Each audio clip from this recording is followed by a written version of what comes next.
Hi guys, it's MJ Gallagher here, author of the unofficial Final Fantasy VII novelisation and standalone novel, The Nibelheim Incident, and I'd like to share with you a quick teaser of my new video series presented by Kubicon, where I'll be exploring the Final Fantasy VII compilation lore and Easter eggs that appear in the remake.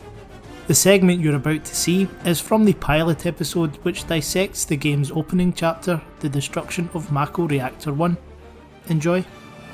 When the gameplay begins, you barely take your first steps before a battle breaks out. It's a couple of Shinra security officers and Cloud makes swift work of them. What's very awesome here, however, is that the enemies collapse and their bodies dissipate into spirit energy.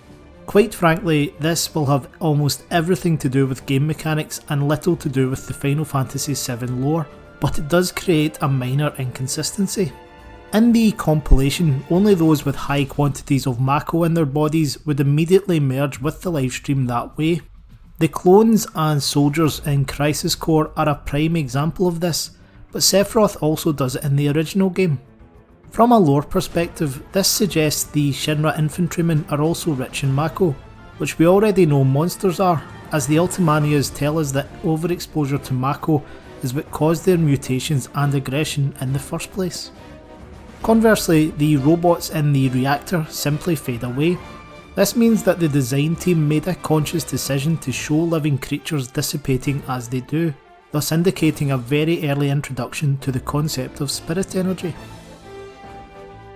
The remastered version of Episode 1 and each subsequent entry in the series will be available through Kubicon at www.patreon.com/Kubicon. Be sure to follow their social media channels at the links on screen. If you haven't already done so, I also invite you to check out my own Patreon account, where you'll find free downloads to all my Final Fantasy novels and much more. Subscribers get access to a huge amount of original content as well, including project artwork, behind the scenes podcasts and mythology articles, etc.